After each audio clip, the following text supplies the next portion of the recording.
Hi guys, welcome back to my channel with another video. तो यार आ चुका हूँ एक और नई वीडियो के साथ वापस। देखिए, इसमें हम बात करेंगे उत्तराखंड की प्रमुख जाति जनजातियों के बारे में। ठीक है, जितने भी जाति और जनजातियाँ हैं इनके बारे में बात करेंगे। देखिए, इससे पहले हम इसका एक प्रैक्टिस सेट करा चुके हैं जिसमें हमने 95 प्लस क्वेश्चन देखे। इसमें हम 100 प्लस क्वेश्चन करेंगे जिसमें जाति जनजातियों से जितने भी इंपॉर्टेंट क्वेश्चन एग्जाम में पूछे जाते हैं उनके बारे में हम लोग बात करेंगे। तो देखिए, आज का पहला क्वेश्चन है, जौनसारी लोग अविवाहित एवं विवाहित लड़की को क्या कहते हैं।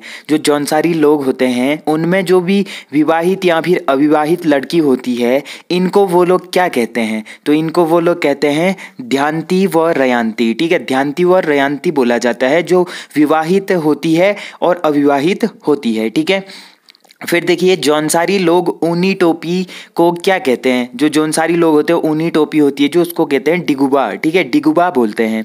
फिर अगला क्वेश्चन है, कालसी एवं लाखामंडल किस जनजाति के तीर्थ स्थल हैं। जो कालसी है एवं लाखामंडल है ये दोनों कहाँ पड़ता है, देहरादून में पड़ते हैं। ठीक है, तो इनको कौन सी ऐसी जनजाति है जिनके ये क्या है, तीर्थ स्थल हैं। तो ये हो जाएंगे हमारे जौनसारी। जौनसारियों के ये क्या है, तीर्थ स्थल हैं। फिर है, निम्न में से सही कथन का चुनाव करें। तो इनमें से हमें क्या करना है, सही कथन चुनना है। तो देखिए, जागड़ा महासू देवता का त्योहार होता है तो ये सही है। विजयदशमी को जौनसार में पाइंता कहा जाता है तो ये भी सत्य है। दीपावली के अवसर पर जौनसारी लोग भैला नृत्य करते हैं तो ये भी राइट है। तो ऑप्शन डी यहाँ पर राइट आंसर होगा क्योंकि उपयुक्त सभी कथन क्या हैं, बिल्कुल सत्य हैं। तो देखिए, अगला क्वेश्चन है, निम्न में से मरोज उत्सव में बनने वाला मुख्य पकवान क्या होता है या कौन सा होता है। तो जो मरोज उत्सव होता है जौनसारियों का, इसमें बनने वाला मुख्य पकवान कौन सा होता है। तो ये होता है गीमा। ठीक है, गीमा नाम का एक पकवान होता है जो मरोज उत्सव में बनाया जाता है। फिर है, जौनसारी लोग दशहरे को किस रूप में मनाते हैं। तो दशहरे को मनाते हैं ये पांचो नाम से ये लोग मनाते हैं। पंचाई या दशहरा को जौनसारी क्षेत्र में क्या कहा जाता है। जो पंचाई या फिर दशहरा होता है इसको जौनसारी क्षेत्र में क्या बोला जाता है। तो ये बोला जाता है पांडवों का त्योहार। ठीक है, इसको पांडवों का त्योहार बोला जाता है। फिर है, किस मेले में टिमरू के सूखे पाउडर डालकर मछलियां पकड़ी जाती है। जो टिमरू होता है इसके सूखे पाउडर को डालकर मछलियां पकड़ी जाती है तो ये कौन सा मेला होता है, ये होता है हमारा मछमौड़ मेला। ठीक है, मछमौड़ मेले में टिमरू के सूखे पाउडर से मछलियां पकड़ी जाती हैं। फिर है, किस मेले में कई खसों एवं पट्टियों के लोग शक्ति प्रदर्शन के बाद किसी जगह इकट्ठे होते हैं या इकट्ठे होते हैं। तो कौन सा ऐसा मेला है जिसमें कई खसों एवं पट्टियों के लोग क्या करते हैं, शक्ति प्रदर्शन के बाद एक जगह पर या किसी जगह पर इकट्ठे होते हैं। तो ये होते हैं हमारा जतरिया मोड़ पर। ठीक है, जो जतरिया मोड़ है यहाँ पर होते हैं। फिर है, जौनसारी क्षेत्र में लगने वाले बिस्सू मेले के प्रमुख पकवान कौन से हैं। तो जो जौनसारी क्षेत्र में एक मेला लगता है बिस्सू मेला, तो इसमें बनने वाले मुख्य पकवान कौन कौन से हैं। तो देखिए, साकुली और लाडू। ठीक है, ये दोनों इनके मुख्य पकवान है, साकुली और लाडू। तो ऑप्शन डी इसका राइट आंसर होगा। फिर देखिए, जौनसारी क्षेत्र में चावल से बने पापड़ को कहते हैं। जो चावल से बने पापड़ होते हैं इनको ये लोग क्या कहते हैं, इनको कहते हैं ये लाडू और साकुली। ठीक है, लाडू और साकुली इनको बोला जाता है। तो ऑप्शन सी इसका राइट आंसर हो जाएगा। और ये जो चावल के बने पापड़ होते हैं ये बिस्सू मेले के प्रमुख क्या हैं, पकवान हैं। फिर है, किस मेले के अवसर पर जौनसार क्षेत्र में जंगबाजी नृत्य किया जाता है। तो किस मेले के अवसर पर जौनसारी क्षेत्र में क्या होता है, जंगबाजी नृत्य होता है। तो ये होता है हमारा बिस्सू मेले के अवसर पर। फिर है, निम्न में से जौनसारी जनजाति के नृत्य हैं। तो इनमें से कौन से ऐसे नृत्य हैं जो जौनसारी जनजाति से रिलेटेड हैं। तो देखिए, जो हारुल है इसको परात नृत्य भी बोला जाता है, झैलो है, अंड कांडे हैं, ये सारे नृत्य जौनसारी जनजाति के नृत्य हैं। तो ऑप्शन डी इसका राइट आंसर हो जाएगा। फिर है, दीपावली के दूसरे दिन किस जनजाति के लोग पत्तेबाजी नृत्य करते हैं। जो पत्तेबाजी नृत्य है ये किस दिन करते हैं, दीपावली के दूसरे दिन करते हैं। तो कौन सी जनजाति ये करती है, तो ये करती है जौनसारी जनजाति। ठीक है, फिर है, निम्न में से जौनसार के प्रमुख लोकगीत हैं। तो जौनसार के प्रमुख लोकगीत कौन से हैं। तो देखिए, मंगल गीत, केदार छाया, बिरासू, ये सभी जौनसार के प्रमुख लोकगीत हैं। तो ऑप्शन डी इसका राइट आंसर हो जाएगा। फिर है, रमतुला वाद्य यंत्र का प्रयोग किस नृत्य में किया जाता है। जो रमतुला वाद्य यंत्र है इसका प्रयोग किस नृत्य में किया जाता है। तो ये किया जाता है हारुल नृत्य में। ठीक है, एक हारुल नृत्य होता है, इसमें किया जाता है रमतुला वाद्य यंत्र का प्रयोग। फिर है किस जनजाति में खुमरी नामक समिति होती है। तो कौन सी ऐसी जनजाति है जिसमें खुमरी नामक एक समिति होती है, तो ये हो जाएगा हमारा जौनसारी जनजाति। ठीक है। फिर है निम्न में से 4 कथन दिए गए हैं, सही कथन का चयन कीजिए। तो इसमें से हमें क्या करना है, सही कथन का चुनाव करना है। तो देखिए खुमरी का मुखिया ग्राम सयाना होता है, तो ये सत्य है। ग्राम में प्रत्येक परिवार का एक सदस्य खुमरी का सदस्य होता है, तो ये भी सही हो जाएगा। फिर देखिए खत खुमरी 2 या 2 से अधिक गांवों की समिति होती है, तो ये भी सही होगा। तो ऑप्शन डी इसका राइट आंसर होगा, क्योंकि उपयुक्त सभी कथन क्या हैं, सत्य हैं। फिर है खुमरी से श्रेष्ठ खत खुमरी के मुखिया को क्या कहते हैं। जो खुमरी से श्रेष्ठ होता है खत खुमरी, ठीक है, तो ये खत खुमरी के मुखिया को क्या कहा जाता है, ये बोला जाता है खत सयाना। ठीक है, खत सयाना इसको बोला जाता है। फिर है जौनसार क्षेत्र में राजनीतिक जागरूकता का जनक किसे कहा जाता है। तो राजनीतिक जागरूकता का जनक जौनसार क्षेत्र में बोला जाता है गुलाब सिंह को। ठीक है, जो गुलाब सिंह थे इनको राजनीतिक जागरूकता का जनक कहा जाता है जौनसार क्षेत्र में। फिर है निम्न में से जौनसार क्षेत्र के प्रथम कवि कौन थे। तो जो जौनसार के प्रथम कवि हुए थे ये थे पंडित शिवराम। ठीक है, पंडित शिवराम क्या थे, जौनसार के प्रथम कवि थे। फिर अगला क्वेश्चन है निम्न में से किसे जौनसार क्षेत्र का संगीत का जनक बोला जाता है। अब आपने देखा कवि किसको बोला जाता है, पंडित शिवराम को बोला जाता है। ठीक है, पंडित शिवराम को प्रथम कवि बोला जाता है, लेकिन जौनसार क्षेत्र का संगीत का जनक किसे बोला जाता है, तो ये बोला जाता है नंदलाल भारती को। ठीक है, नंदलाल भारती जी को जौनसार क्षेत्र का संगीत का जनक कहा जाता है। अब देखिए फादर ऑफ जौनसार भाबर के नाम से किसे जाना जाता है। तो फादर ऑफ जौनसार भाबर के नाम से जाना जाता है हमारा भाव सिंह चौहान को। ठीक है, भाव सिंह चौहान को ये उपाधि मिली है। फिर है निम्न में से किन्हें 2017 में लोक कला रत्न सम्मान दिया गया। तो इनमें से बताना है लोक कला जो रत्न सम्मान है ये किसको मिला है, तो ये मिला है नंदलाल भारती जी को। ठीक है। फिर है जौनसारी क्षेत्र के आधुनिक कवि के रूप में जाना जाता है। तो आधुनिक कवि के रूप में जाना जाता है रतन सिंह जौनसारी को। फिर है वीर केसरी किनकी रचना है। तो वीर केसरी किसकी रचना है, यह है पंडित शिवराम की, क्योंकि ये क्या है जौनसार के फर्स्ट कवि हैं।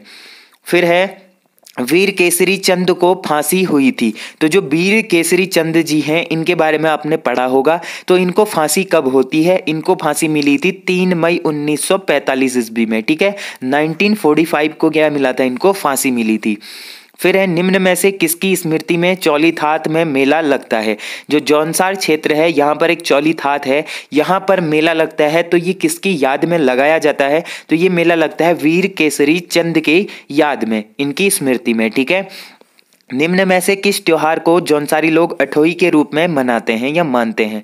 तो अठोई के रूप में किस त्योहार को मानते हैं, ये मानते हैं जन्माष्टमी त्योहार को। ठीक है, महाहिमालय की सर्वाधिक आबादी वाली जनजाति कौन सी है। तो महाहिमालय की जो सर्वाधिक जनजाति वाली आबादी है ये है भोटिया जनजाति। ठीक है, भोटिया जनजाति क्या है, महाहिमालय की सर्वाधिक आबादी वाली जनजाति है।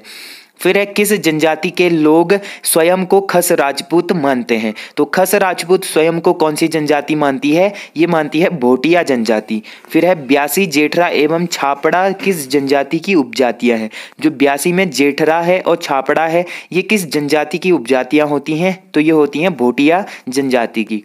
फिर है निम्न में से भोटिया जनजाति की उपजातियां हैं। तो भोटिया जनजाति की कौन कौन सी उपजातियां होती हैं, देखिए इनमें चौंदासी आता है, जाड़ आता है, जोहारी और सौका। ठीक है, चौंदासी, जाड़ भोटिया, जोहारी भोटिया और सौका भोटिया, ये सब क्या आते हैं, भोटिया जनजाति की सारी उपजातियां हैं। तो ऑप्शन डी इसका राइट आंसर हो जाएगा। फिर देखिए निम्न में से कौन सी जनजाति 1962 से पहले नीतीमाणा एवं दारमा दर्रे से व्यापार करती थी। कौन सी ऐसी जनजाति है जो 1962 में क्या करती थी, जो नीतीमाणा है और दारमा दर्रा है यहाँ से व्यापार करती थी, तो ये करती थी भोटिया जनजाति। ठीक है, फिर है मारछा एवं तोलछा भोटिया की किस जनपद में निवास करते हैं। जो मारछा एवं तोलछा जनजाति है ये भोटिया की उपजातियां हैं, तो ये किस जनपद में निवास करती हैं, तो ये करती हैं चमोली जनपद में। ठीक है, फिर है सौका, जोहारी, चौंदासी, दरमिया भोटियाओं का निवास स्थल जनपद है। तो जो सौका लोग हैं, जोहारी लोग हैं, चौंदासी लोग हैं और दरमिया भोटिया हैं, तो इनका निवास स्थल कौन सा है? तो ये हो जाएगा हमारा पिथौरागढ़ जनपद। ठीक है, पिथौरागढ़ जनपद में रहते हैं सौका हो गए, जोहारी और चौंदासी और दरमिया भोटिया लोग। ठीक है, फिर है उत्तरकाशी जनपद में निम्न में से कौन से भोटिया निवास करते हैं? तो उत्तरकाशी जनपद में कौन कौन से भोटिया लोग निवास करते हैं? तो ये करते हैं हमारे जाड़ भोटिया। ठीक है, जो जाड़ भोटिया होते हैं ये उत्तरकाशी जनपद में निवास करते हैं। कौन सी जनजाति तिब्बती एवं मंगोलियन जाति का मिश्रण है? जो तिब्बती जाति है और मंगोलियन जनजाति है, इसका मिश्रण कौन सी जनजाति है? तो ये हो जाएगी हमारा भोटिया जनजाति। ठीक है, जो भोटिया जनजाति है वो तिब्बती और मंगोलियन जाति की क्या है? मिश्रण है। फिर है ऋतु प्रवास की जनजाति में होता है, तो ये ऋतु प्रवास किया जाता है भोटिया जनजाति के द्वारा। फिर है भोटिया जनजाति के ग्रीष्मकालीन आवास को मैत एवं शीतकालीन आवास कहलाता है। तो जो भोटिया जनजाति का ग्रीष्मकालीन आवास होता है इसको मैत कहते हैं, और जो शीतकालीन आवास होता है इसको क्या कहा जाता है? इसको बोला जाता है मुनसा और गुंडा। ठीक है, मुनसा और गुंडा बोला जाता है भोटिया जनजाति की जो शीतकालीन आवास होते हैं। तो यहाँ पर राइट आंसर हो जाएगा ऑप्शन डी। फिर है किस जनजाति द्वारा बांखे यानी ऊनी जूता पहना जाता है? तो ऊनी जूता कौन से लोग पहनते हैं? ये पहनते हैं भोटिया लोग। ठीक है, भोटिया जनजाति विशेष अवसरों पर किस पेय पदार्थ का प्रयोग करती है? तो जो भोटिया जनजाति है ये विशेष अवसरों पर किस पेय पदार्थ का उपयोग करती है? तो ये करती है छंग। ठीक है, इनके उसमें होता है एक छंग प्रकार का एक पेय पदार्थ, इसका उपयोग ये विशेष अवसरों पर करते हैं। भोटिया जनजाति ज्या पेय पदार्थ बनाने के लिए प्रयोग करते हैं। तो भोटिया जनजाति में काफी फेमस पेय पदार्थ है ज्या। ठीक है, ज्या मरज्या इसको बोला जाता है। तो ये जो ज्या पेय पदार्थ है इसको बनाने के लिए वो लोग किस प्रकार का मतलब किस चीज को प्रयोग में लाते हैं? तो ये करते हैं हमारा देखिए दूध व मक्खन, चाय पत्ती व नमक और एक वृक्ष की छाल होती है, इसको वो लोग यूज करते हैं। तो उपयुक्त सभी यहाँ पर राइट आंसर हो जाएंगे। फिर अगला क्वेश्चन देखिए, दमोला विवाह प्रथा किस जनजाति में पाई जाती है? जो दमोला विवाह प्रथा है ये कौन सी जनजाति में पाई जाती है? तो ये पाई जाती है भोटिया जनजाति में। भोटिया जनजाति में तत्सत एवं दमोला है। जो तत्सत एवं दमोला है ये भोटिया जनजाति में क्या होता है? ये होता है विवाह की प्रथाएं। ठीक है, फिर है युवा ग्रह या रंग भंग प्रथा किस जनजाति में पाई जाती है? युवा ग्रह या रंग भंग प्रथा पाई जाती है हमारा भोटिया जनजाति में। फिर है कौन सी जनजाति अपने सगे संबंधियों को स्वारा कहती है? तो कौन सी ऐसी जनजाति है जो अपने सगे संबंधियों को स्वारा कहती है? तो ये बोलती है भोटिया जनजाति। फिर है विवाह के अवसर पर पौड़ा नृत्य किस जनजाति द्वारा किया जाता है? तो पौड़ा नृत्य किया जाता है भोटिया जनजाति के द्वारा। फिर देखिए कुछ और क्वेश्चंस हैं इंपॉर्टेंट, इनको भी हम लोग देखते हैं। तो देखिए पहला क्वेश्चन है, एक हाथ में रुमाल लेकर किया जाने वाला नृत्य है। तो एक हाथ में रुमाल लेकर किया जाने वाला नृत्य कौन सा होता है? तो ये होता है हमारा पौड़ा नृत्य। ठीक है, ग्वाला, कैलाश पर्वत, नंदा देवी एवं हाथी पर्वत की पूजा किस जनजाति द्वारा की जाती है? तो ये की जाती है हमारा भोटिया जनजाति के द्वारा। भोटिया जनजाति द्वारा बुग्यालों में चरने वाले पशुओं की रक्षा किस देवता की पूजा की जाती है? तो जो भोटिया जनजाति होती है ये बुग्यालों में क्या करते हैं? अपने पशुओं को चराते हैं। तो इसकी रक्षा के लिए किस देवता की पूजा ये लोग करते हैं? तो ये करते हैं घंटाकर्ण देवता की। ठीक है, जो घंटाकर्ण देवता होते हैं इनकी पूजा करते हैं। फिर देखिए खोए हुए पशुओं का पता लगाने के लिए भोटिया जनजाति किस देवता की पूजा करती है? जो भोटिया जनजाति होती है बेसिकली बुग्यालों में भेड़ बकरियां चराती हैं। तो अगर इनके कोई भी पशु वगैरह खो जाते हैं तो ये लोग किस देवता की पूजा करते हैं? तो ये करते हैं साई देवता की। ठीक है, एक देवता होते हैं साई देवता, इसकी पूजा करते हैं। फिर है भोटिया जनजाति पशुओं की रक्षा हेतु अन्य किस देवता की पूजा करते हैं? तो साई देवता के अलावा ये लोग किस अन्य देवता की पूजा करते हैं? तो देखिए सिद्धवा देवता और विधवा देवता। ठीक है, जो सिद्धवा और विधवा है इनकी पूजा होती है भोटिया जनजाति के द्वारा। तो ऑप्शन सी इसका राइट आंसर हो जाएगा। फिर अगला क्वेश्चन है, भोटिया जनजाति द्वारा कंडाली या किजी उत्सव कितने वर्षों बाद मनाया जाता है? तो जो भोटिया जनजाति है इनके द्वारा कंडाली या किजी उत्सव कितने वर्षों बाद मनाया जाता है? तो ये मनाया जाता है 12 वर्षों बाद। ठीक है, 12 वर्षों बाद ये लोग क्या करते हैं? कंडाली उत्सव या किजिया उत्सव मनाते हैं। फिर देखिए फैला एवं घुरमा देवता की पूजा भोटिया लोग किस समय करते हैं? जो फैला एवं घुरमा देवता है, इसकी पूजा भोटिया लोग किस अवसर पर या किस टाइम पीरियड पर करते हैं? तो ये लोग करते हैं जब ये विपत्ति के समय पर होते हैं। फिर है मृतक की शांति हेतु गवन संस्कार किया जाता है। तो जब मृतक की शांति हेतु एक गवन संस्कार होता है, इसको करते हैं भोटिया लोग। फिर है भोटिया जनजाति में तुबेरा, बाजू, तिमली क्या है? तो भोटिया जनजाति में तुबेरा, बाजू और तिमली क्या है? ये हो जाएगा एक लोकगीत है, ठीक है। फिर है कौन सा युग्म सुमेलित है? तो इसमें से बताना है कि कौन सा युग्म क्या होगा, सुमेलित होगा। तुबेरा देखिए रसिया जैसा गीत है, तिमली है सामाजिक विषय पर गीत, बाजू है वीर रस प्रधान गीत। तो उपयुक्त सभी युग्म क्या है, सुमेलित हैं, इसीलिए ऑप्शन डी यहाँ पर राइट आंसर हो जाएगा। फिर देखिए हुड़का किस जनजाति का मुख्य वाद्य यंत्र है? तो हुड़का होता है हमारा भोटिया जनजाति का मुख्य वाद्य यंत्र। फिर देखिए नीचे दिए गए कथनों को पढ़कर सही कथन का चयन कीजिए। तो इसमें से सही कथन हमें देखना है। तो देखिए बाजू लोकगीत 20 रस प्रधान गीत है, तो ये सही है। भोटिया लोग चीन से गमैया पद्धति से व्यापार करते थे, ये भी सही है। ग्रीष्मकालीन में भोटिया लोग पर्वतीय क्षेत्रों में सीढ़ी नुमा खेती करते हैं, तो ये भी सही है। तो ऑप्शन डी यहाँ पर राइट आंसर होगा। उपयुक्त सभी कथन क्या हैं, सत्य हैं। फिर है भोटिया जनजाति से संबंधित सही युग्म को छांटिए। तो इसमें भोटिया जनजाति से सही युग्म को छांटना है। तो देखिए पहला है सामान्य रोटी, इसको कुटो कहा जाता है। चावल या मडवा का जो भात होता है इसको छाकू कहा जाता है। बड़े आकार की जो रोटी होती है इसको पुली कहा जाता है। तो उपयुक्त सभी सत्य हैं, ठीक है। अगला क्वेश्चन है गाय की भांति दिखने वाले जीबू पशु का पालन किया जाता है। तो जीबू पशु का पालन कौन लोग करते हैं? तो ये करते हैं भोटिया लोग। अगला क्वेश्चन है भोटिया जनजाति में चांदी से बनी सिक्कों की माला क्या कहा जाता है? जो भोटिया जनजाति में चांदी से बनी सिक्कों की माला होती है इसको क्या कहा जाता है? तो इसको बोला जाता है हमारा बलडंग, ठीक है, बलडंग इसको बोला जाता है। जो चांदी के सिक्कों से बनी एक माला होती है इसको बलडंग बोला जाता है। फिर है भोटिया लोगों द्वारा पहने जाने वाले जूते कहलाते हैं। जो भोटिया लोग जूते पहनते हैं इनको क्या कहा जाता है? तो इनको बोला जाता है बांखे, ठीक है, बांखे इनको बोला जाता है। फिर है भोटिया लोगों यानी पुरुषों में घुटनों तक पहने जाने वाला कोट जो परिधान होता है इसको क्या कहा जाता है? तो इसको बोला जाता है रंगा, ठीक है, रंगा बोला जाता है।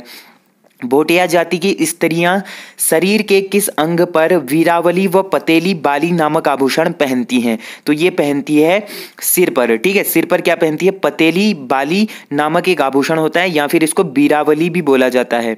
फिर है अगला क्वेश्चन है भोटिया जनजाति में लाल मनके की माला को क्या कहा जाता है? जो लाल मनके की माला होता है इसको क्या बोला जाता है? ये बोला जाता है मनसाली, ठीक है। भोटिया लोगों में गैजू व खगचसी किसे कहा जाता है? जो भोटिया लोगों में गैजू होता है और खगचसी होता है इसको क्या बोला जाता है? इसको बोला जाता है ऊनी पैजामा, ठीक है, एक ऊनी पजामा होता है जिसको गैसू या फिर खगचसा कहा जाता है। फिर है किस जनपद में रहने वाले जाड़ भोटिया स्वयं को जनक का वंशज कहते हैं? तो कौन सी जनपद में रहने वाले जो जाड़ भोटिया लोग हैं ये स्वयं को क्या कहते हैं? जनक का वंशज कहते हैं। तो ये रहते हैं हमारा उत्तरकाशी में, ठीक है, उत्तरकाशी के जो भोटिया हैं जाड़ भोटिया ये खुद को जनक का वंशज मानते हैं। फिर है लौहसर एवं सरगुन त्योहार किस जनजाति द्वारा मनाए जाते हैं? जो लौहसर एवं सुरगैन त्योहार है ये किस जनजाति के द्वारा मनाया जाता है? ये मनाया जाता है जाड़ भोटियाओं के द्वारा। फिर देखिए अगला क्वेश्चन है निम्न में से जाड़ जनजाति बसंत पंचमी के दिन मनाया जाने वाला त्योहार है। जो जाड़ जनजाति है इनके द्वारा बसंत पंचमी के दिन मनाया जाने वाला त्योहार कौन सा है? यह है लौहसर, ठीक है, लौहसर। रोम्बा किस जनजाति की बोलचाल की भाषा है? तो रोम्बा बोली जाती है जाड़ भोटियाओं के द्वारा। जाड़ लोग निम्न में से किस धर्म के अनुयायी हैं? तो ये लोग किस धर्म को मानते हैं? तो ये मानते हैं बौद्ध धर्म को, ठीक है। जो जाड़ भोटिया लोग होते हैं ये बौद्ध धर्म को ज्यादा मानते हैं। फिर देखिए जादुंग एवं नेलांग घाटी का संबंध किस जनजाति से है? जो जादुंग घाटी है एवं नेलांग घाटी है इसका संबंध किस जनजाति से है? तो इसका संबंध है जाड़ भोटिया जनजाति से। फिर है ब्राह्मण कार्य करने वाले जाड़ कहलाते हैं। जो ब्राह्मण का कार्य करते हैं उन जाड़ भोटियाओं को क्या कहा जाता है? उनको बोला जाता है लामा, ठीक है, लामा बोला जाता है। फिर है निम्न में से भोटिया जनजाति की उपजाति है। तो भोटिया जनजाति की मुख्य उपजाति क्या है? जाड़ भोटिया। फिर है निम्न में से बाजपुर, काशीपुर, रामनगर आदि स्थानों पर कौन सी जनजाति निवास करती है। जो बाजपुर है उधम सिंह नगर में, काशीपुर है, रामनगर है नैनीताल में, तो आदि स्थानों में कौन सी जनजाति निवास करती है, तो ये करती है बोक्सा जनजाति। ठीक है, जो बोक्सा जनजाति है वो इन क्षेत्रों पर निवास करती है। फिर है निम्न में से किस क्षेत्रों को बुक्सा बाहुल्य क्षेत्र कहा जाता है। तो ऐसे कौन से क्षेत्र हैं जिनको क्या कहा जाता है, बुक्सा बाहुल्य क्षेत्र कहा जाता है। तो ये बोला जाता है नैनीताल और उधम सिंह नगर वाले क्षेत्रों को। फिर है किस पुस्तक में बुक्साड़ शब्द का प्रयोग मिलता है। तो बुक्साड़ शब्द का प्रयोग किन पुस्तकों में मिलता है, तो ये मिलता है आईने अकबरी में। ठीक है, आईने अकबरी में बुक्साड़ शब्द का प्रयोग मिलता है। फिर है किस व्यक्ति के अनुसार बोक्सा लोग सर्वप्रथम बनबसा चंपावत में बसे थे। जो बोक्सा लोग हैं ये सर्वप्रथम कहाँ बसे थे, बनबसा चंपावत में बसे थे। तो ये किसके अनुसार है, ये है इलियट के अनुसार। ठीक है, जो इलियट है ये मानते हैं कि बोक्सा लोग सर्वप्रथम चंपावत के बनबसा में बसे थे। फिर है किस जनजाति के लोग स्वयं को पवार राजपूत मानती है। तो पवार राजपूत कौन सी जनजाति खुद को मानती है, तो ये मानती है बोक्सा जनजाति। फिर है किस जनपद के बोक्साओं को मेहर बोक्सा कहा जाता है। तो कौन सा जनपद ऐसा है जहाँ के बोक्साओं को मेहर बोक्सा बोला जाता है, तो ये बोला जाता है देहरादून के बोक्साओं को। ठीक है, फिर है निम्न में से सही कथन को छांटिए। तो देखिए इसमें से सही कथन छांटना है। तो बोक्सा जनजाति के पुत्रियों को संपत्ति का हकदार माना जाता है। जो इनकी पुत्रियां होती हैं, बेटियां होती हैं, इनको भी संपत्ति का हकदार माना जाता है 50-50%। ठीक है, बोक्सा जनजाति 5 उपजातियों में विभक्त है। तो ये भी सत्य है। बोक्सा जनजाति का परिवार पितृसत्तात्मक होता है। तो ये भी सत्य है। तो उपयुक्त सभी कथन सत्य हैं, इसीलिए ऑप्शन डी यहाँ पर राइट आंसर होगा। फिर है निम्न में से बोक्सा जनजाति के त्योहार हैं। तो बोक्सा जनजाति के त्योहार कौन कौन से हैं, तो देखिए ह्योनगण त्योहार है, गोटरे और ढलिया त्योहार है, चैती व नोबी त्योहार है। ये सभी क्या हैं, बोक्सा जनजाति के त्योहार हैं। तो ऑप्शन डी यहाँ पर राइट आंसर होगा। फिर है काशीपुर की चामुंडा देवी किस जनजाति की सबसे बड़ी देवी है। जो काशीपुर की चामुंडा देवी है ये कौन सी जनजाति की सबसे बड़ी देवी है, तो ये मानी जाती है बोक्सा जनजाति की देवी। बोक्सा लोग किस देवता को ग्राम देवता कहते हैं, तो ये ग्राम देवता बोलते हैं साकरिया देवता को। फिर देखिए निम्न में से असंगत कथन का चयन कीजिए। तो इसमें से बताना है कि असंगत कथन कौन सा होगा। बोक्सा जनजाति तंत्र मंत्र के ज्ञाता व्यक्ति को भरारे कहते हैं। तो ये सत्य है। बोक्सा लोग जादू टोना एवं तंत्र मंत्र का अत्यधिक प्रचलन है इनमें। तो ये भी सत्य है। खेड़ी देवी की पूजा राजी जनजाति के द्वारा की जाती है। तो ये गलत हो जाएगा। जो खेड़ी देवी है इसकी पूजा की जाती है बोक्साओं के द्वारा। किसके द्वारा, बोक्सा लोगों के द्वारा की जाती है। हुल्का एवं ज्वाल्पा देवी की पूजा बोक्सा लोग करते हैं। तो ये सत्य हो जाएगा। यहाँ पर ऑप्शन सी क्या होगा, राइट आंसर होगा, क्योंकि ये कथन क्या है, असंगत कथन है। फिर देखिए किस जनजाति में बिरादरी पंचायत न्याय एवं कानून व्यवस्था बनाए रखने हेतु उत्तरदायी होती है। तो ये होती है बोक्सा जनजाति में। किस पंचायत का सबसे बड़ा अधिकारी तख्त होता है। तो कौन सी ऐसी पंचायत है जिसका सबसे बड़ा अधिकारी कौन होता है, तख्त होता है। तो ये होता है हमारा बिरादरी। ठीक है, बिरादरी का जो अधिकारी होता है, पंचायत का सबसे बड़े अधिकारी तख्त कौन होता है, बिरादरी पंचायत का अधिकारी होता है। ठीक है, फिर देखिए बिरादरी पंचायत कितनी सदस्यीय पंचायत होती है। जो बिरादरी पंचायत है ये कितनी सदस्यीय पंचायत होती है, तो ये होती है हमारा 5 सदस्यीय बिरादरी पंचायत। फिर है किस पंचायत में एक तख्त, एक मुंसिफ, एक दरोगा एवं 2 सिपाही होते हैं। तो ये होते हैं हमारा बिरादरी पंचायत में। देखिए मैंने बोला बिरादरी पंचायत में कितने सदस्य होते हैं, 5 सदस्य होते हैं। इन 5 सदस्यों में आता है एक तो तख्त आता है, एक आता है मुंसिफ, एक आता है दरोगा, प्लस 2 आते हैं सिपाही। तो टोटल हो गए 5। फिर अगला क्वेश्चन है बोक्सा जनजाति में गांव को कहा जाता है। तो बोक्सा जनजाति लोग गांव को मंझरा कहते हैं। ठीक है, फिर है किस जनजाति के लोग स्वयं को राजपूत मानते हैं। तो स्वयं को राजपूत मानते हैं राजी जनजाति के लोग। तो ये थे गाइज आज के 100+ इंपॉर्टेंट क्वेश्चंस, जिसमें हमने बात करी उत्तराखंड की प्रमुख जाति जनजातियों के बारे में। तो इससे बाहर ज़्यादा कुछ पूछेगा नहीं अगर इस चैप्टर से क्वेश्चन आता है, तो ये आपके लिए काफ़ी इंपॉर्टेंट हो सकता है। और आपने ये अगर पूरी प्लेलिस्ट नहीं देखी, जिसमें मैंने चैप्टर 1 से लेकर चैप्टर 17 तक के पूरे 35 प्रैक्टिस सेट करा दिए हैं, तो आप लोग जल्दी से चेकआउट कर सकते हैं प्लेलिस्ट को। और आगामी एग्जाम के लिए अपनी तैयारी को थोड़ा सा बेहतर कर सकते हैं। तो यार होप करता हूँ आप लोगों को ये वीडियो पसंद आई होगी। वीडियो पसंद आई तो वीडियो को मेक श्योर लाइक जरूर करना। जो लोग चैनल पर नए हैं चैनल को सब्सक्राइब जरूर कर देना। तो मिलते हैं ऐसे ही अमेजिंग एंड इंटरेस्टिंग वीडियो के साथ। तब तक के लिए take care and bye bye.